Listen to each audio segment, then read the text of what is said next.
ਧੰਨ ਵਾਹਿਗੁਰੂ ਜੀਓ।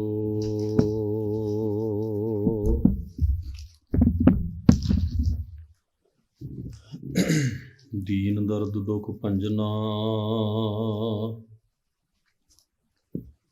ਘਟ ਘਟ ਨਾਥ ਅਨਾਥ।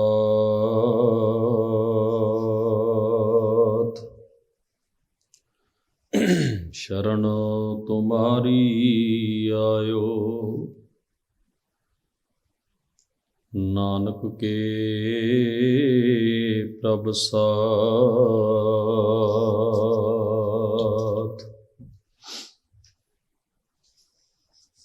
ਤੂੰ ਮੇਰੋ ਮੇਰ ਪਰਬਤ ਸੁਆਮੀ,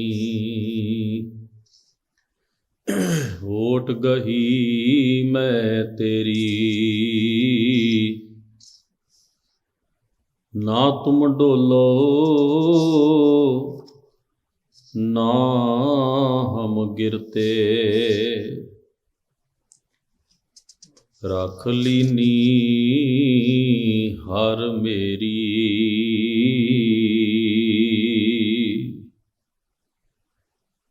ਧੰਨ ਵਾਹਿਗੁਰੂ ਜੀਓ।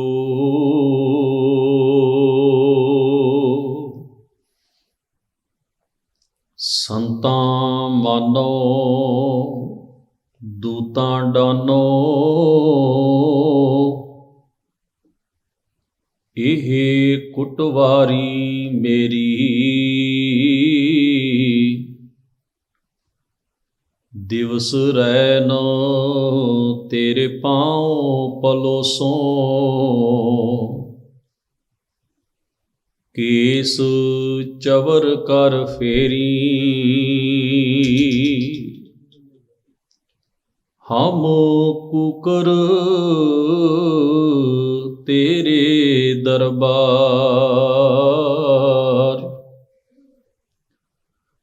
ਭੌਂਕੈ ਆਗੈ ਬਦਨ ਪਸਾਰ ਰਹਾ। ਪੂਰਬ ਜਨਮ ਹਮ ਤੁਮਰੇ ਸੇਵਕ, ਅਬ ਤੋ ਮਿਟਿਆ ਨਾ ਜਾਈ।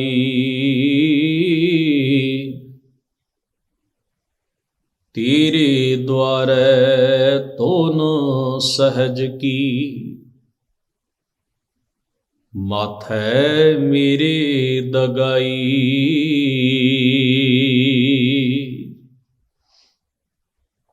ਦਾਗੇ ਹੋਏ ਸੋ ਰਨ ਮਹਿ ਜੂਝਹਿ,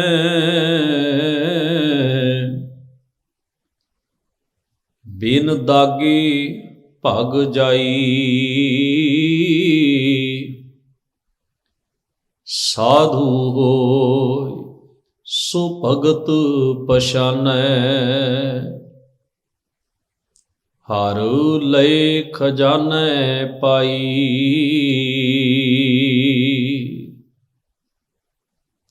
ਕੋਠਰੀ ਮਹਿ ਕੋਠਰੀ ਪਰਮ ਕੋਠੀ ਵਿਚਾਰ, ਗੁਰ ਦੀਨੀ ਬਸਤ ਕਬੀਰ ਕੋ। ਲੇਵਹੁ ਬਸਤ ਸਮਾਰ,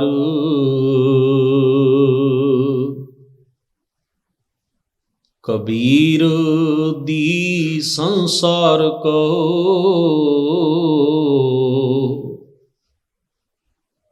ਲੀਨੀ ਜਿਸ ਮਸਤਕ ਭਾਗ, ਅੰਮ੍ਰਿਤ ਰਸ ਜਿਨ ਪਾਇਆ। ਥਿਰ ਤਾਂ ਕਾ ਸੁਹਾਗ,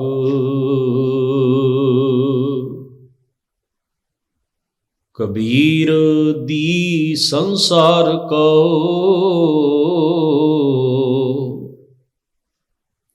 ਲੀਨੀ ਜਿਸ ਮਸਤਕ ਭਾਗ, ਅੰਮ੍ਰਿਤ ਰਸ ਜਿਨ ਪਾਇਆ। थिर ताका सुहाग। वाहिगुरु जी का खालसा, वाहिगुरु जी की फतेह। दीन दुनी दे मालक सच्चे पातशाह धन धन सतगुरु गुरु ग्रंथ साहिब महाराज जी दे पावन दरबार दियाँ हाज़रियाँ भर रही गुरु सवारी साध संगत जीओ, महाराज ने अपार बख्शिश कृपा कीती है। सत संगत रूप विच गुरु दरबार विच जुड़ बैठण दा ही सुभाग समा आपां सबनां नूं प्राप्त होया है। महाराज दी पावन बाणी दे पाठ अते कीर्तन गुरु सवारियां पासों आप जी ने बड़े प्रेम अदब सहित सरवण कीते हन। भगत कबीर साहिब जी महाराज दा उचारण कीता होया पावन शब्द राग रामकली दे विचों आप जी ने पाठ दे रूप विच हुणे ही सरवण कीता है। जदों आपां साहिब जी दी अमृतमई बाणी नूं पढ़दे हां, सतगुरु जी ने वख-वख बिरतियां दा विश्लेषण करके मनुख दे अंदर दी बिरती मुताबक ही दृष्टांत अते उदाहरणां बाणी विच दित्तियां हन। सतगुरु जी ने बाणी दे अंदर जिथे किते मनुख दे अंदर लोभ दी बिरती दा भाव वेख्या है, उस दी तुलना महाराज ने कूकर दे नाल कुत्ते दे नाल कीती है। ज्यों कूकर हरकाया धावै दह दिश जाए, लोभी जंत न जाणई भख अपख सब खाए। महाराज कहते ने जिवें कूकर नूं कुत्ते नूं हड़का दा रोग हो जाए, वो अपने अते बेगाने दा फर्क भुल जाता है। जिस मालक ने उन्होंने पालिया होवे, जिस मालक नाल उसने इन्ना समा वफादारी की, उहदे कदम चट्टे होण, जिस दे घर दी रखवाली की होवे, रोग दा शिकार हो के कई बार उसे नूं ही वढ खांदा है,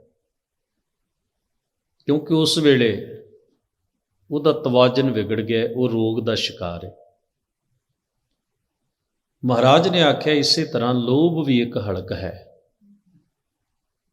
सतगुरु आखते ने भी एक आत्मक और मानसिक रोग है।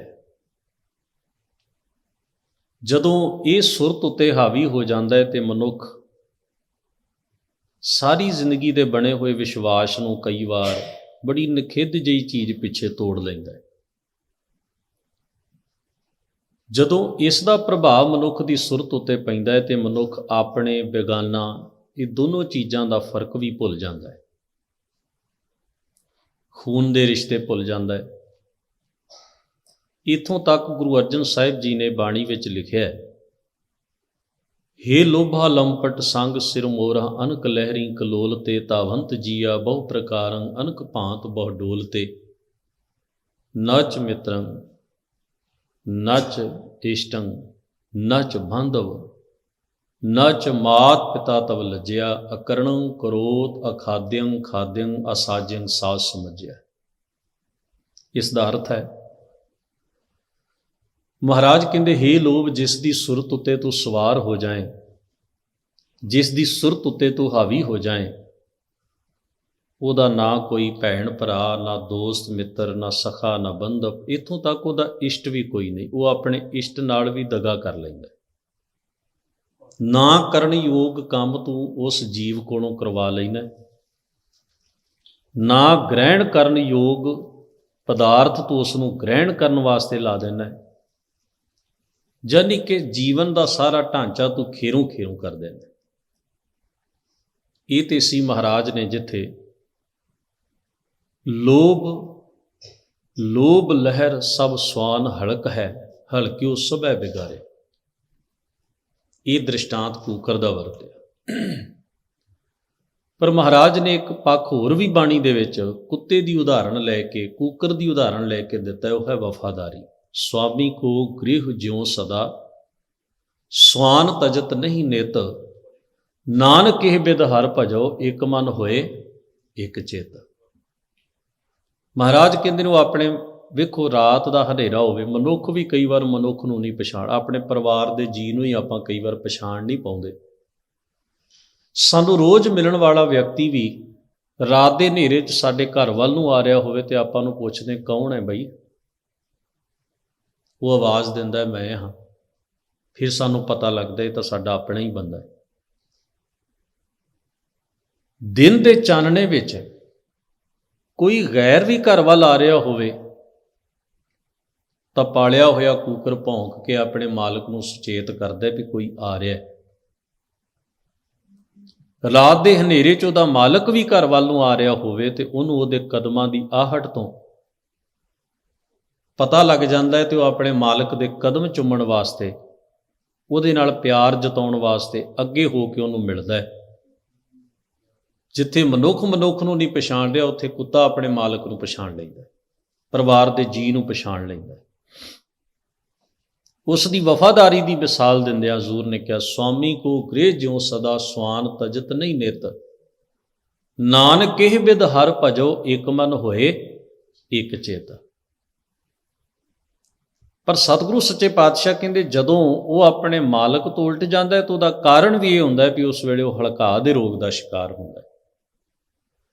ਮਹਾਰਾਜ ਕਹਿੰਦੇ ਨੇ, ਹੇ ਭਾਈ, ਆਪਣੇ ਮਾਲਕ ਨਾਲ ਔਰ ਆਪਣੇ ਰਿਸ਼ਤਿਆਂ ਨਾਲ, ਆਪਣੇ ਪ੍ਰੇਮ ਨਾਲ ਵਫਾ ਕਰ। ਵਫਾਦਾਰੀ ਦਾ ਗੁਣ ਸਿੱਖ ਕੂਕਰ ਦੇ ਕੋਲੋਂ। ਪਰ ਯਾਦ ਰੱਖੀ, ਕੂਕਰ ਵੀ ਆਪਣੇ ਮਾਲਕ ਦੀ ਜਾਨ ਦਾ ਖੌਅ ਉਸ ਵੇਲੇ ਬਣ ਜਾਂਦਾ ਜਦੋਂ ਉਹਦੀ ਸੁਰਤ ਉੱਤੇ, ਜਦੋਂ ਉਹਦੇ ਸਰੀਰ ਉੱਤੇ ਲੋਭ ਹਲਕਦਾ ਰੋਗ ਹਾਵੀ ਹੋ ਜਾਏ। ਤੇ ਤੇਰੇ ਲਈ ਹਲਕਦਾ ਰੋਗ ਕੀ ਹੈ? ਲੋਭ। ਦੋਵੇਂ ਗੱਲਾਂ ਨੂੰ ਮਹਾਰਾਜ ਨੇ ਪੈਰਲਲ ਰੱਖ ਕੇ, ਐਨ ਮੋਤੀ ਪਰੋ ਕੇ, ਦੋਨਾਂ ਪੱਖਾਂ ਤੋਂ ਸਾਨੂੰ ਜਾਣੂ ਕਰਵਾਇਆ।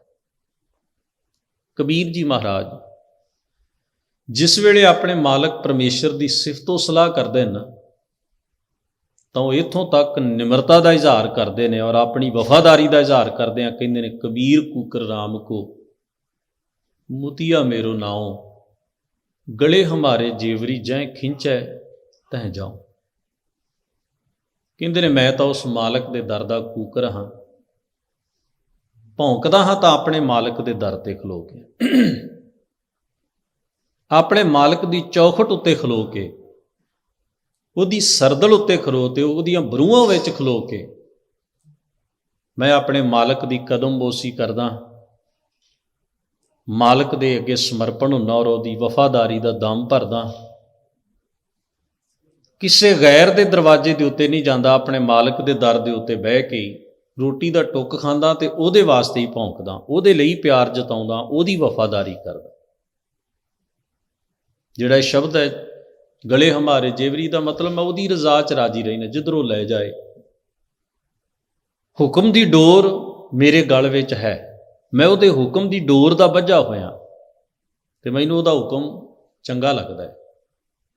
ਦੁੱਖ ਹੋਵੇ, ਸੁੱਖ ਹੋਵੇ, ਘਾਟਾ ਹੋਵੇ, ਵਾਧਾ ਹੋਵੇ, ਕਿਹੋ ਜਿਹੀ ਵੀ ਸਿਚੁਏਸ਼ਨ ਹੋਵੇ, ਮੈਂ ਕਦੇ ਆਪਣੇ ਮਾਲਕ ਨੂੰ ਨਹੀਂ ਕਹਿੰਦਾ ਕਿ ਇੱਥੇ ਤੂੰ ਮੇਰੇ ਨਾਲ ਮਾੜਾ ਕੀਤਾ, ਮੈਨੂੰ ਤੇਰੀ ਆ ਆਦਤ ਨਹੀਂ ਪਾਉਂਦੀ, ਮੈਨੂੰ ਤੇਰੀ ਦਿੱਤੀ ਆ ਚੀਜ਼ ਚੰਗੀ ਨਹੀਂ ਲੱਗਦੀ। ਤੁਸੀਂ ਇੱਕ ਚੀਜ਼ ਹੋਰ ਨੋਟ ਕਰਨਾ, ਗਰੀਬ ਤੋਂ ਗਰੀਬ ਆਦਮੀ ਨੇ ਵੀ, ਕੱਖਾਂ ਦੀ ਕੁੱਲੀ ਵਿੱਚ ਰਹਿਣ ਵਾਲੇ ਨੇ ਵੀ ਕਿਸੇ ਕੂਕਰ ਨੂੰ ਪਾਲਿਆ ਹੋਵੇ ਨਾ, ਉਹ ਉਹਦੀ ਵਫਾਦਾਰੀ ਦੇ ਵਿੱਚ ਲੰਮਾ ਸਮਾਂ ਬਤੀਤ ਕਰਦਾ ਹੈ। ਭਾਵੇਂ ਉੱਥੇ ਉਹਨੂੰ ਸੁੱਕੀ ਰੋਟੀ ਬਚੀ ਹੋਈ ਖਾਣ ਵਾਸਤੇ ਮਿਲਦੀ ਹੈ, ਫਿਰ ਵੀ ਉਹ ਕਿਸੇ ਮਹਿਲ ਦੀ ਚੌਖਟ ਉੱਤੇ ਜਾ ਕੇ ਨਹੀਂ ਬਹਿੰਦਾ। ਉਹ ਕਦੇ ਨਹੀਂ ਵੇਖਦਾ ਵੀ ਮੇਰਾ ਮਾਲਕ ਬੜਾ ਗਰੀਬ ਹੈ, ਇਹ ਤੇ ਕੱਖਾਂ ਦੀ ਕੁੱਲੀ 'ਚ ਰਹਿੰਦਾ ਹੈ। ਅਮੀਰ ਘਰਾਂ ਦੇ ਜਿਹੜੇ ਕੂਕਰ ਨੇ ਉਹ ਬੜਾ ਵਧੀਆ ਭੋਜਨ ਛਕਦੇ ਨੇ, ਮੈਂ ਵੀ ਕਿਸੇ ਅਮੀਰ ਮਾਲਕ ਦੀ ਵਫਾਦਾਰੀ ਕਰਾਂ, ਮੈਂ ਇਹਦੇ ਦਰ 'ਤੇ ਕਿਉਂ ਬੱਝਾ ਬੈਠਾ। ਉਹਦਾ ਸੁਭਾਅ ਹੈ, ਜਿਹਨੇ ਪਾਲਿਆ ਉਹ ਉਹਦਾ ਹੈ। ਇਸੇ ਤਰ੍ਹਾਂ ਗੁਰਬਤ ਹੋਵੇ, ਦੁੱਖ ਹੋਵੇ, ਵਿਪਦਾ ਹੋਵੇ, ਘਾਟਾ ਹੋਵੇ, ਕਬੀਰ ਜੀ ਮਹਾਰਾਜ ਕਹਿੰਦੇ ਨੇ ਤਦੋਂ ਵੀ ਤੁਸੀਂ ਆਪਣੀ ਵਫਾਦਾਰੀ ਨੂੰ ਅਹੇਲ ਰੱਖੋ, ਉਹਨੂੰ ਡੋਲਣ ਨਾ ਦਿਓ, ਥਿੜਕਣ ਨਾ ਦਿਓ। ਇਹੀ ਤੁਹਾਡੇ ਅਡੋਲ ਹੋਣ ਦਾ ਪ੍ਰਮਾਣ ਹੈ, ਇਹੀ ਤੁਹਾਡੇ ਪ੍ਰੇਮ ਦਾ ਸਬੂਤ ਹੈ, ਇਹੀ ਤੁਹਾਡੀ ਵਫਾਦਾਰੀ ਦਾ ਸਬੂਤ ਹੈ। ਕਬੀਰ ਸਮੁੰਦ ਨਾ ਛੋਡੀਐ, ਜਉਅਤ ਖਾਰੋ ਹੋਏ, ਪੋਖਰ ਪੋਖਰ ਢੂੰਡਤੇ ਭਲੋ ਨਾ ਕਹੇ ਹੈ ਕੋਈ। ਕਹਿੰਦੇ ਸਮੁੰਦਰ ਭਾਵੇਂ ਖਾਰਾ ਪਰ ਛੱਡਣਾ ਨਹੀਂ ਚਾਹੀਦਾ। ਸਮੁੰਦਰ ਦੀ ਗਹਿਰਾਈ ਵੱਡੀ ਹੈ, ਸਮੁੰਦਰ ਵੱਡਾ ਹੈ। ਪੋਖਰ ਕਹਿੰਦੇ ਨੇ ਛੱਪੜਾਂ ਨੂੰ। ਕਹਿੰਦੇ ਛੱਪੜਾਂ 'ਚ ਥਾਂ ਥਾਂ 'ਤੇ ਧੱਕੇ ਖਾਣ ਨਾਲ ਕੋਈ ਤੁਹਾਨੂੰ ਚੰਗਾ ਨਹੀਂ ਆਖੇਗਾ। ਸਮੁੰਦਰ ਸਮੁੰਦਰ ਹੀ ਹੁੰਦਾ, ਭਾਵੇਂ ਉਹਦੇ 'ਚ ਖਾਰਾਪਨ। ਭਾਵ ਆਪਣੇ ਮਾਲਕ ਦੀ ਵਡਿਆਈ ਤੋਂ ਪ੍ਰਭਾਵਿਤ ਹੋਣਾ, ਭਾਵੇਂ ਦੁੱਖ ਵੀ ਆ ਜਾਏ, ਖਾਰਾਪਨ ਵੀ ਚੱਲਣਾ ਪਏ, ਪਰ ਆਪਣੇ ਮਾਲਕ ਦੀ ਵਫਾਦਾਰੀ ਕਰੀਏ। ਕਬੀਰ ਜੀ ਦਾ ਇਹ ਮੁਬਾਰਕ ਸ਼ਬਦ ਹੈ, ਆਪਾਂ ਪਾਠ ਹੁਣੇ ਹੀ ਸਰਵਣ ਕੀਤਾ। ਹਮ ਕੂਕਰ ਤੇਰੇ ਦਰਬਾਰ, ਹੇ ਮੇਰੇ ਮਾਲਕ ਜੀ, ਮੈਂ ਤੇਰੇ ਦਰ ਦਾ ਕੁੱਤਾ ਹਾਂ, ਕੂਕਰ ਹਾਂ। ਭੌਂਕੈ ਆਗੈ ਬਦਨ ਪਸਾਰ, ਮੈਂ ਮੂੰਹ ਲੰਮਾ ਕਰਕੇ ਤੇਰੇ ਦਰ ਦੇ ਉੱਤੇ ਹੀ ਭੌਂਕਦਾ। ਭਾਵ ਉਹੀ ਕਥਦਾ ਜੋ ਤੈਨੂੰ ਚੰਗਾ ਲੱਗਦਾ, ਤੇਰੀ ਹੀ ਵਫਾਦਾਰੀ ਦਾ ਦਮ ਭਰਦਾ, ਤੇਰੇ ਹੀ ਪਿਆਰ ਦਾ ਦਮ ਭਰਦਾ, ਤੇਰੇ ਕਦਮਾਂ ਵਿੱਚ ਪਿਆਰ ਰਹਿਣਾ, ਤੇਰਾ ਦਿੱਤਾ ਖਾਨਾ। ਇਸ ਕਰਕੇ ਮੈਂ ਵਫਾਦਾਰੀ ਉਸ ਕੁੱਤੇ ਵਾਂਗ ਕਰਦਾ ਜਿਸ ਨੂੰ ਉਹਦੇ ਮਾਲਕ ਨੇ ਪਾਲਿਆ ਹੁੰਦਾ, ਜੋ ਦਿੰਦਾ ਉਹ ਖਾਂਦਾ, ਜਿੱਥੇ ਉਹ ਰੱਖਦਾ ਉਹ ਰਹਿੰਦਾ, ਆਪਣੇ ਮਾਲਕ ਦੇ ਘਰ ਦੀ ਚੌਖਟ ਉੱਤੇ ਬੈਠਾ ਰਹਿੰਦਾ। ਹੇ ਮੇਰੇ ਮਾਲਕ ਵਾਹਿਗੁਰੂ, ਮੈਂ ਵੀ ਇਸ ਤਰ੍ਹਾਂ ਦੀ ਵਫਾਦਾਰੀ ਪਾਲਦਾ। ਫਿਰ ਆਰੰਭ ਦੇ ਬਚਨ ਵਿੱਚ ਕਹਿੰਦੇ ਨੇ, ਸੰਤਾਂ ਮਾਨੋ, ਮੇਰੀ ਵਫਾਦਾਰੀ ਦਾ ਭਲਾ ਰੂਪ ਕੀ ਹੈ? ਮੇਰੀ ਵਫਾਦਾਰੀ ਦਾ ਰੂਪ ਕੀ ਹੈ? ਸੰਤਾਂ ਮਾਨੋ, ਦੂਤਾਂ ਡਾਨੋ, ਇਹ ਕੁਟਵਾਰੀ ਮੇਰੀ। ਕੁੱਤਾ ਕੀ ਕਰਦਾ? ਬੇਗਾਨਾ ਆਏ ਤੇ ਭੌਂਕਦਾ, ਆਪਣਾ ਆਏ ਤੇ ਉਹਦੇ ਕਦਮ ਚੁੰਮਦਾ, ਉਹਦੇ ਆਲੇ ਦੁਆਲੇ ਘੁੰਮਦਾ, ਉਹ ਪਿਆਰ ਜਤਾਉਂਦਾ ਵੀ ਮੈਂ ਤੈਨੂੰ ਪਛਾਣਦਾ। ਕਬੀਰ ਜੀ ਮਹਾਰਾਜ ਕਹਿੰਦੇ ਨੇ, ਮੈਂ ਕਿਵੇਂ ਵਫਾਦਾਰੀ ਕਰਾਂ ਤੇਰੀ, ਹੈ ਮੇਰੇ ਮਾਲਕ? ਆਹ ਜਿਹੜਾ ਸਰੀਰ ਹੈ ਨਾ, ਤੇਰਾ ਘਰ ਹੈ। ਆਹ ਜਿਹੜੀ ਦੇਹੀ ਹੈ, ਕਿਉਂਕਿ ਤੂੰ ਮੇਰੀ ਦੇਹੀ 'ਚ ਵੀ ਤੇ ਵਸਦਾ ਹੈ ਨਾ। ਸੰਤਾਂ ਮਾਨੋ, ਇਹਦੇ ਵਿੱਚ ਮੈਂ ਸੰਤਾਂ ਵਾਲੇ, ਰੱਬੀ ਪਿਆਰਿਆਂ ਵਾਲੇ ਚੰਗੇ ਗੁਣਾਂ ਨੂੰ ਮਾਨਤਾ ਦਿੰਦਾ। ਜਦੋਂ ਮੇਰੇ ਘਰ ਵਿੱਚ, ਮੇਰੇ ਹਿਰਦੇ 'ਚ ਕੋਈ ਗੁਣ ਦੀ ਗੱਲ ਚੱਲਦੀ ਹੈ, ਕਿਤੇ ਚੰਗਾ ਗੁਣ ਮੈਨੂੰ ਮਿਲੇ, ਮੈਂ ਉਹਨੂੰ ਪਾਲਦਾ, ਉਹਨੂੰ ਜੀ ਆਇਆਂ ਆਖਦਾ, ਉਹਦਾ ਅਦਬ ਕਰਦਾ। ਮੈਂ ਗੁਣਾਂ ਨੂੰ ਧੱਕੇ ਨਹੀਂ ਦਿੰਦਾ। ਸਬਰ ਦੀ ਗੱਲ ਹੋਵੇ, ਸਿਦਕ ਦੀ ਹੋਵੇ, ਦਇਆ ਦੀ ਹੋਵੇ, ਧਰਮ ਦੀ ਹੋਵੇ, ਸੱਤ ਦੀ ਹੋਵੇ, ਸੰਤੋਖ ਦੀ ਹੋਵੇ, ਪ੍ਰੇਮ ਦੀ ਹੋਵੇ, ਇਹ ਸਾਰੇ ਰੱਬੀ ਪਿਆਰਿਆਂ ਵਾਲੇ ਗੁਣ ਨੇ। ਇਹਨਾਂ ਗੁਣਾਂ ਨੂੰ, ਜਦੋਂ ਇਹਨਾਂ ਗੁਣਾਂ ਦੀ ਮੇਰੇ ਅੰਦਰ ਭਾਵਨਾ ਪੈਦਾ ਹੋਏ, ਜਾਂ ਇਹਨਾਂ ਗੁਣਾਂ ਵਾਲੀ ਸਤ ਸੰਗਤ ਮਿਲ ਜਾਏ, ਜਾਂ ਇਹ ਗੁਣ ਮੈਨੂੰ ਕਿਤੋਂ ਸਿੱਖਣ ਵਾਸਤੇ ਮਿਲ ਜਾਣ, ਗ੍ਰਹਿਣ ਕਰਨ ਵਾਸਤੇ ਮੌਕਾ ਬਣ ਜਾਏ, ਤਾਂ ਮੈਂ ਉਹਨਾਂ ਨੂੰ ਜੀ ਆਇਆਂ ਆਖਦਾ। ਉਵੇਂ ਹੀ ਜਿਵੇਂ ਮਾਲਕ ਘਰ ਵੱਲ ਨੂੰ ਆ ਰਿਹਾ ਹੋਵੇ, ਪਰਿਵਾਰ ਦਾ ਜੀ ਘਰ ਵੱਲ ਨੂੰ ਆ ਰਿਹਾ ਹੋਵੇ, ਤੇ ਉਸ ਘਰ ਦਾ ਕੁੱਤਾ ਉਹਨੂੰ ਆਦਰ ਦਿੰਦਾ ਹੈ। ਦੂਤਾਂ ਡਾਨੋ, ਜਦੋਂ ਮੇਰੇ ਅੰਦਰ ਕੋਈ ਔਗਣ ਸਿਰ ਚੁੱਕ ਖਲੋਂਦਾ ਹੈ, ਉਹ ਸੰਗ ਦਾ ਪ੍ਰਭਾਵ ਪੈਣ ਲੱਗਦਾ ਹੈ, ਤਾਂ ਮੈਂ ਉਹਨਾਂ ਨੂੰ ਹਟਾਉਂਦਾ, ਭੌਂਕਦਾ ਉਹਨਾਂ ਦੇ ਬਾਰੇ ਵੀ ਇਹ ਮੇਰੇ ਜੀਵਨ 'ਚ ਨਹੀਂ ਆਉਣੇ ਚਾਹੀਦੇ, ਇਹ ਸਾਡੇ ਨਹੀਂ ਹਨ, ਇਹ ਘਰ ਇਹਨਾਂ ਦਾ ਨਹੀਂ ਹੈ, ਕੋਈ ਬਗਾਨੀ ਚੀਜ਼ ਹੈ ਜਿਹੜੀ ਬਾਹਰੋਂ ਆ ਰਹੀ ਹੈ ਤੇ ਮੇਰੇ ਘਰ ਨੂੰ ਖਰਾਬ ਕਰੇਗੀ, ਲੁੱਟ ਲਏਗੀ, ਚੋਰੀ ਕਰ ਲਏਗੀ। ਇਹ ਕੁਟਵਾਰੀ ਮੇਰੀ, ਇਹ ਮੇਰਾ ਫਰਜ਼ ਹੈ ਰਾਖੀ ਕਰਨ ਦਾ, ਤੇ ਮੈਂ ਕਰਦਾ। ਮੈਂ ਇਸ ਸਰੀਰ ਰੂਪੀ ਘਰ ਦੀ ਉਵੇਂ ਹੀ ਰਾਖੀ ਕਰਦਾ ਜਿਵੇਂ ਇੱਕ ਵਫਾਦਾਰ ਕੁੱਤਾ ਆਪਣੇ ਮਾਲਕ ਦੇ ਘਰ ਦੀ ਚੌਖਟ ਉੱਤੇ ਬਹਿ ਕੇ ਪਰਿਵਾਰ ਦੇ ਆਏ ਹੋਏ ਜੀ ਨੂੰ ਆਪਣੇ ਮਾਲਕ ਦੇ ਆਉਣ ਦੇ ਉੱਤੇ ਪ੍ਰੇਮ ਕਰਦਾ ਹੈ, ਤੇ ਬੇਗਾਨੇ ਦੇ ਆਉਣ ਉੱਤੇ ਭੌਂਕ ਕੇ ਸੁਚੇਤ ਕਰਦਾ ਹੈ ਵੀ ਕੋਈ ਗੈਰ ਹੈ ਜਿਹੜਾ ਘਰ ਵੱਲ ਨੂੰ ਆ ਰਿਹਾ। ਮੈਂ ਗੁਣਾਂ ਦਾ ਅਦਬ ਕਰਦਾ, ਔਗਣਾ ਵੇਲੇ ਮੈਂ ਸ਼ੋਰ ਮਚਾਉਣਾ ਵੀ ਨਹੀਂ, ਇਹ ਔਗਣ ਮੇਰੇ ਜੀਵਨ ਦਾ ਹਿੱਸਾ ਨਹੀਂ ਬਣਨੇ ਚਾਹੀਦੇ, ਇਹ ਇਹਨਾਂ ਦਾ ਘਰ ਨਹੀਂ ਹੈ, ਇਹਨਾਂ ਦੇ ਰਹਿਣ ਦੀ ਜਗ੍ਹਾ ਨਹੀਂ ਹੈ, ਇਹ ਕੁਟਵਾਰੀ ਮੇਰੀ। ਫਿਰ ਕਹਿੰਦੇ ਨੇ ਦਿਵਸ ਰੈਨ ਤੇਰੇ ਪਾਉ ਪਲੋਸੋਂ, ਕਿ ਮੇਰੇ ਮਾਲਕ ਜੀ ਮੈਂ ਤਾਂ ਦਿਨ ਰਾਤ ਨਾ ਤੇਰੇ ਹੀ ਕਦਮ ਪੜੋਸਦਾ, ਤੇਰੇ ਹੀ ਚਰਨਾਂ ਵਿੱਚ ਪਿਆ ਰਹਿਣਾ, ਤੇਰੀ ਕਦਮ ਬੋਸੀ ਕਰਦਾ, ਪੈਰ ਚੁੰਮਦਾ, ਕੇਸ ਚਵਰ ਕਰ ਫੇਰੀ। ਮੈਂ ਤਾਂ ਆਪਣੇ ਕੇਸਾਂ ਦਾ ਚੌਰ ਹੀ ਤੇਰੇ ਉੱਤੇ ਚਲਾਉਣਾ, ਭਾਵ ਮੈਂ ਆਪਣੇ ਵਜੂਦ ਨੂੰ ਤੇਰੇ ਤੋਂ ਸਦਕੇ ਕਰਦਾ, ਬਲਿਹਾਰ ਕਰਦਾ, ਕੁਰਬਾਨ ਕਰਦਾ। ਫਿਰ ਅੱਗੇ ਫਰਮਾਉਂਦੇ ਨੇ ਮਹਾਰਾਜ, ਪੂਰਬ ਜਨਮ ਹਮ ਤੁਮਰੇ ਸੇਵਕ, ਮੇਰੀ ਤੇਰੇ ਨਾਲ ਸਾਂਝ ਏਡੀ ਹੈ ਵੀ ਇਹਨੂੰ ਕਿਸੇ ਸਾਲ, ਮਹੀਨੇ, ਹਫ਼ਤੇ, ਸਮੇਂ ਦੀ ਬੰਦਸ਼ 'ਚ ਨਹੀਂ ਰੱਖਿਆ ਜਾ ਸਕਦਾ। ਇਹ ਇਵੇਂ ਦੀ ਹੈ ਵੀ ਜਿਵੇਂ ਪੂਰਬਲੇ ਜਨਮਾਂ ਤੋਂ ਜਾਂ ਜੁਗਾਂ ਜੁਗਾਂਤਰਾਂ ਤੋਂ ਮੈਂ ਤੇਰਾ ਸੇਵਕ ਹੋਵਾਂ, ਕੋਈ ਗੈਪ, ਕੋਈ ਫਰਕ ਨਹੀਂ, ਕੋਈ ਭੇਦ ਨਹੀਂ ਤੇਰੇ ਤੇ ਮੇਰੇ 'ਚ। ਮੈਂ ਤੇਰੀ ਵਫਾਦਾਰੀ, ਤੇਰੇ ਨਾਲ ਪ੍ਰੇਮ ਇਸ ਕਦਰ ਡੂੰਘਾ ਪਾ ਲਿਆ ਵੀ ਜਿਵੇਂ ਆਪਣੀ ਸਾਂਝ ਹੁਣ ਦੇ ਜੀਵਨ ਦੀ ਨਾ ਹੋਵੇ, ਬਹੁਤ ਪੁਰਾਣੀ ਹੋਵੇ, ਬਹੁਤ ਪੁਰਾਣੀ। ਜਿਵੇਂ ਕਿਸੇ ਮਨੁੱਖ ਨਾਲ ਸਾਡਾ ਸਹਿਚਾਰ ਇੰਨਾ ਡੂੰਘਾ ਤੇ ਚੰਗਾ ਹੋਵੇ ਤੇ ਅਗਲਾ ਸਾਨੂੰ ਪੁੱਛਦਾ ਤੁਹਾਡਾ ਕੋਈ ਰਿਸ਼ਤੇਦਾਰ ਹੈ, ਅਸੀਂ ਕਹਿੰਦੇ ਨਹੀਂ। ਤੁਹਾਡੇ ਪਰਿਵਾਰ ਦਾ ਬੰਦਾ ਹੈ, ਆਪਾਂ ਕਹਿੰਦੇ ਨਹੀਂ। ਤੇ ਅਗਲਾ ਸਾਡੇ ਸਹਿਚਾਰ ਨੂੰ ਕਹਿੰਦਾ, ਵੇਖ ਕੇ ਇਹ ਗੱਲ ਕਹਿੰਦਾ ਵੀ ਮੈਂ ਸੋਚਿਆ ਖੌਰੇ ਤੁਹਾਡਾ ਕੋਈ ਭਰਾ ਹੈ ਜਾਂ ਕੋਈ ਰਿਸ਼ਤੇਦਾਰ ਹੈ ਜਾਂ ਪਰਿਵਾਰ ਦਾ ਬੰਦਾ, ਤੁਹਾਡਾ ਇੰਨਾ ਪਿਆਰ ਹੈ, ਇੰਨਾ ਮਿਲਣ ਵਰਤਨ ਹੈ। ਜਾਨੀ ਉਸ ਪਿਆਰ ਦੇ, ਉਸ ਸਹਿਚਾਰ ਦੇ, ਚੰਗੇ ਮਿਲਣ ਵਰਤਨ ਦਾ ਪ੍ਰਭਾਵ ਇਹ ਪਿਆ ਵੀ ਅਗਲੇ ਨੂੰ ਲੱਗਣ ਲੱਗ ਪਿਆ ਵੀ ਇਹ ਖੌਰੇ ਕਿੰਨੇ ਸਾਲਾਂ ਤੋਂ ਇਕੱਠੇ ਨੇ, ਕਿੱਡਾ ਕੁ ਚੰਗਾ ਰਿਸ਼ਤੇਦਾਰ, ਕਿੰਨਾ ਕੁ ਡੂੰਘਾ ਰਿਸ਼ਤਾ ਹੋਏਗਾ ਖੂਨ ਦਾ ਇਹਨਾਂ ਨਾਲ, ਇੰਨੀ ਜ਼ਿਆਦਾ ਇਹਨਾਂ ਦੀ ਸਾਂਝ ਹੈ, ਆਪਸ 'ਚ ਪ੍ਰੇਮ ਹੈ, ਮੁਹੱਬਤ ਹੈ, ਤਿਆਗ ਹੈ। ਇਸੇ ਤਰ੍ਹਾਂ ਹੇ ਮੇਰੇ ਮਾਲਕ, ਮੇਰੀ ਤੇਰੇ ਨਾਲ ਸਾਂਝ ਇੰਨੀ ਡੂੰਘੀ ਹੈ ਵੀ ਮਾਨੋ ਇਹਨੂੰ ਇਸ ਜੀਵਨ ਵਿੱਚ ਨਾ ਜੋੜ ਕੇ ਮੈਂ ਇਹਨੂੰ ਇਵੇਂ ਇੰਨਾ ਮਜ਼ਬੂਤ ਕਰ ਲਿਆ ਵੀ ਅਗਲਾ ਕਹਿ ਲੈ ਕਈ ਜਨਮਾਂ ਦਾ ਇਹ ਤਾਂ ਆਪਣੇ ਮਾਲਕ ਦੀ ਵਫਾਦਾਰੀ 'ਚ ਲੱਗਾ ਹੈ, ਸੇਵਾ 'ਚ ਲੱਗਾ ਹੈ, ਸਾਂਝ ਵਿੱਚ ਲੱਗਾ ਹੈ, ਅਬ ਤੋਂ ਮਿਟਿਆ ਨਾ ਜਾਈ। ਜਾਨੀ ਇਹ ਸਾਂਝ ਇੰਨੀ ਡੂੰਘੀ ਤੇ ਮਜ਼ਬੂਤ ਤੇ ਪੱਕੀ ਹੈ, ਇਹ ਹੁਣ ਮਿਟ ਨਹੀਂ ਸਕਦੀ, ਟੁੱਟ ਨਹੀਂ ਸਕਦੀ। ਇਸ ਸਾਂਝ ਵਿੱਚ ਕਿਸੇ ਤਰ੍ਹਾਂ ਫਰਕ ਨਹੀਂ ਆ ਸਕਦਾ, ਦੁਜਾਇਗੀ ਨਹੀਂ ਆ ਸਕਦੀ। ਤੇਰੇ ਦੁਆਰਾ ਧੁਨ ਸਹਿਜ ਕੀ, ਹੇ ਮੇਰੇ ਮਾਲਕ ਤੇਰੇ ਦਰ ਦੇ ਉੱਤੇ ਨਾ ਇੱਕ ਆਤਮਕ ਅਡੋਲਤਾ ਦੀ ਰੌਂ ਚੱਲਦੀ। ਜਿਹੜਾ ਵੀ ਤੇਰੇ ਦਰ ਦਾ ਹੋ ਜਾਂਦਾ ਉਹਨੂੰ ਤੂੰ ਜਿਹੜੀ ਸਭ ਤੋਂ ਵੱਡੀ ਦਾਤ ਦਿੰਦਾ ਉਹ ਕੀ? ਸਹਿਜ, ਅਡੋਲ ਅਵਸਥਾ, ਅੰਦਰ ਦਾ ਟਿਕਾਓ,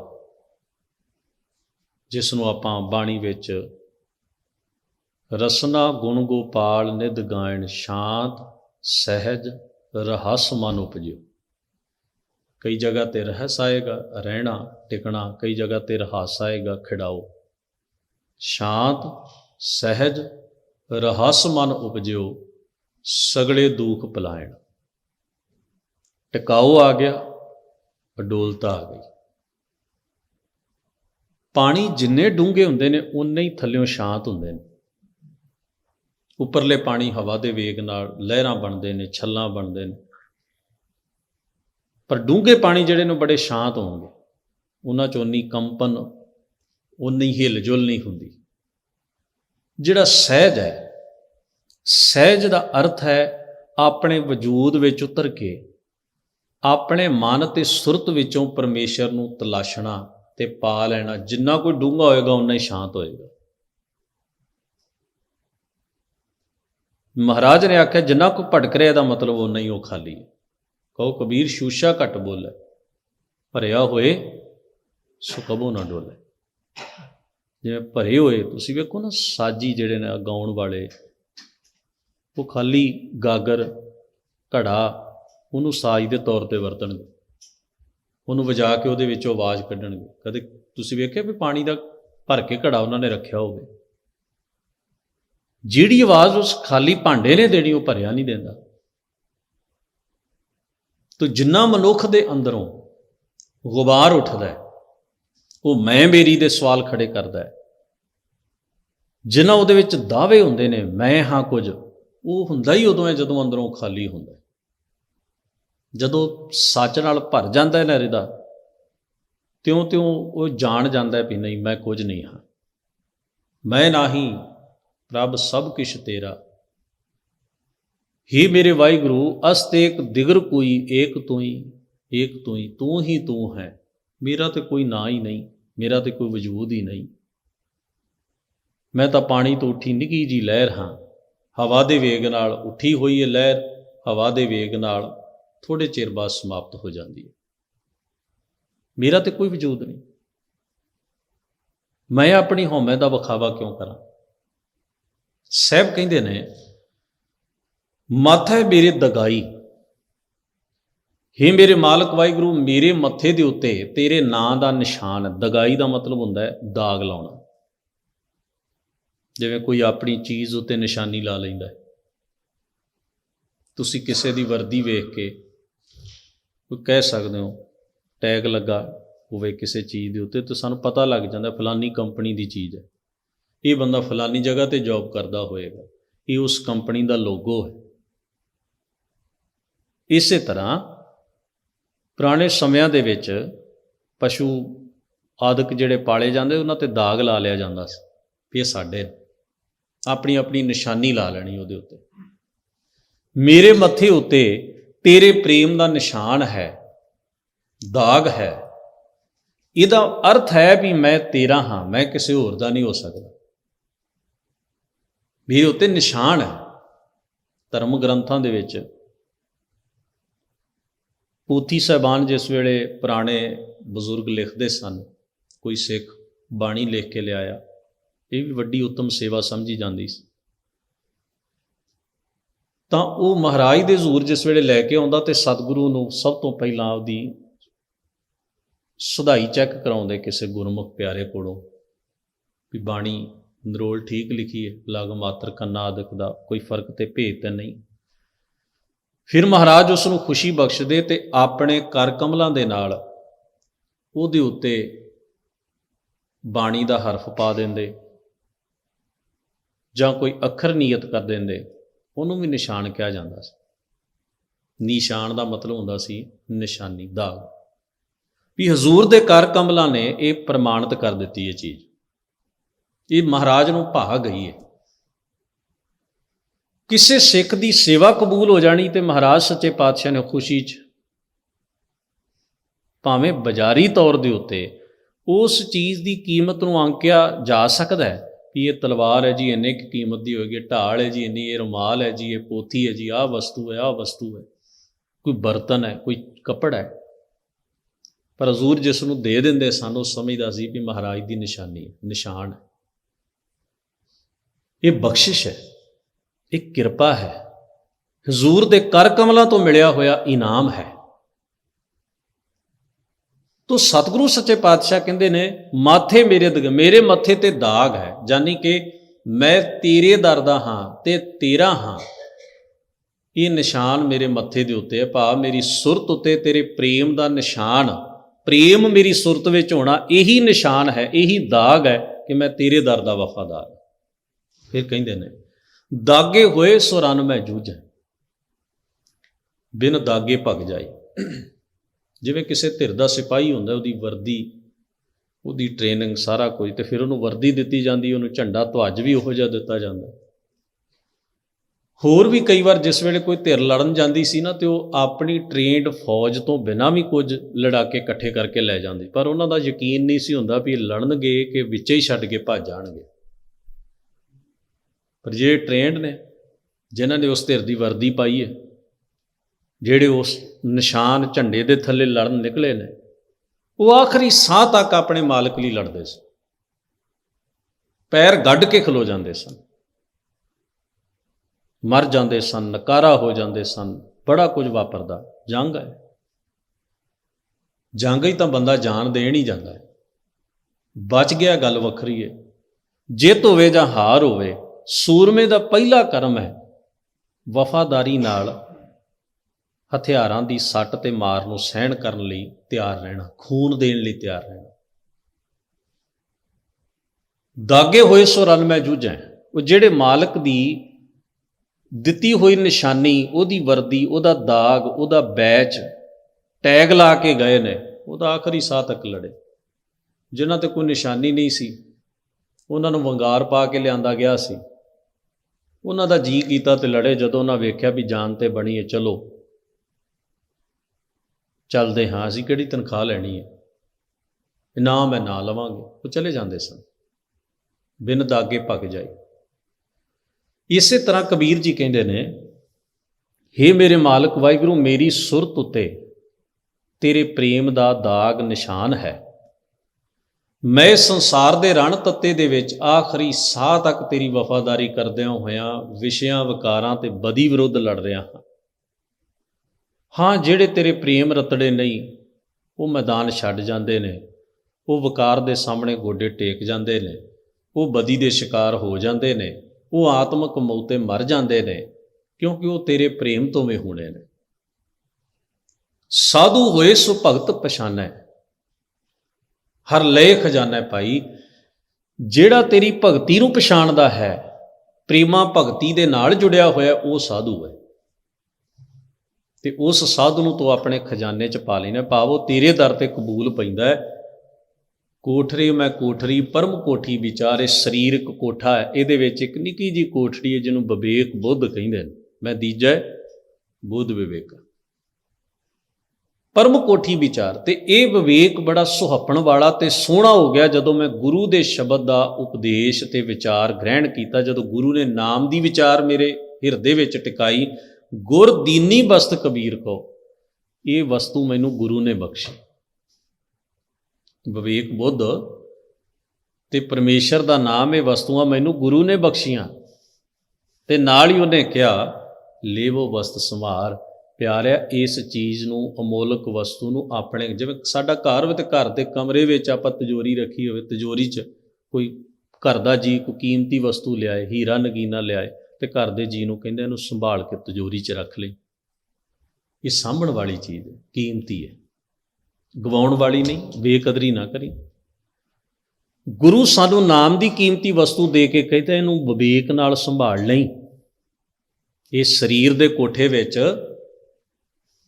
ਇਹਨੂੰ ਵਿਵੇਕ ਬੁੱਧ ਨਾਲ ਸੰਭਾਲ ਲਈ, ਆਪਣੀ ਸੁਰਤ ਅੰਦਰ, ਇਹ ਗਵਾਉਣ ਵਾਲੀ ਨਹੀਂ। ਮਤ ਵਿੱਚ ਰਤਨ ਜਵਾਹਰ ਮਾਣਕ, ਜੇ ਇੱਕ ਗੁਰ ਕੀ ਸਿੱਖ ਸੁਣੀ। ਫਿਰ ਕਹਿੰਦੇ ਹਨ, ਕਬੀਰ ਦੀ ਸੰਸਾਰ ਕੋ।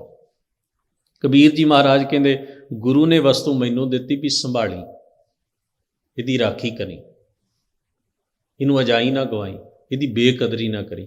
ਮੈਂ ਆਪ ਵੀ ਇਹਨੂੰ ਵਰਤਿਆ ਤੇ ਮੈਂ ਸੰਸਾਰ ਨੂੰ ਵੀ ਵੰਡੀ। ਪੁੱਛਿਆ ਕਬੀਰ ਜੀ ਮਹਾਰਾਜ ਨੂੰ, ਭਗਤ ਜੀ ਮਹਾਰਾਜ ਕੀ ਸਾਰਿਆਂ ਨੇ ਵਸਤੂ ਗ੍ਰਹਿਣ ਕਰ ਲਈ? ਕਹਿੰਦੇ ਨਹੀਂ।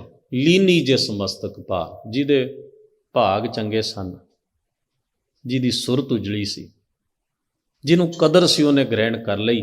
ਜਿਹਨੂੰ ਨਹੀਂ ਸੀ ਕਦਰ, ਉਹਨੇ ਇਹ ਵਸਤੂ ਲਈ ਹੀ ਨਹੀਂ, ਉਹਨੂੰ ਇਸ ਗੱਲ ਦੀ ਸਾਰ ਨਹੀਂ ਆਈ।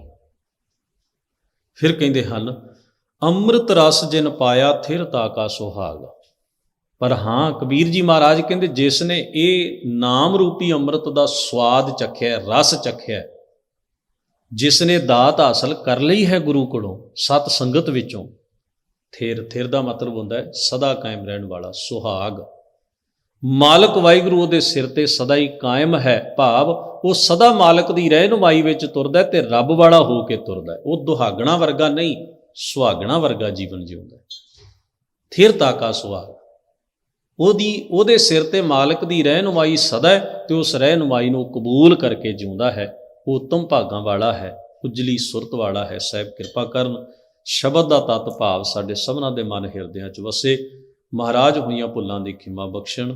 ਅਦਬ ਸਹਿਤ ਗੁਰੂ ਫਤਿਹ ਨਾਲ ਸਾਂਝ ਬਣਾਈਏ ਜੀ। ਵਾਹਿਗੁਰੂ ਜੀ ਕਾ ਖਾਲਸਾ, ਵਾਹਿਗੁਰੂ ਜੀ ਕੀ ਫਤਿਹ।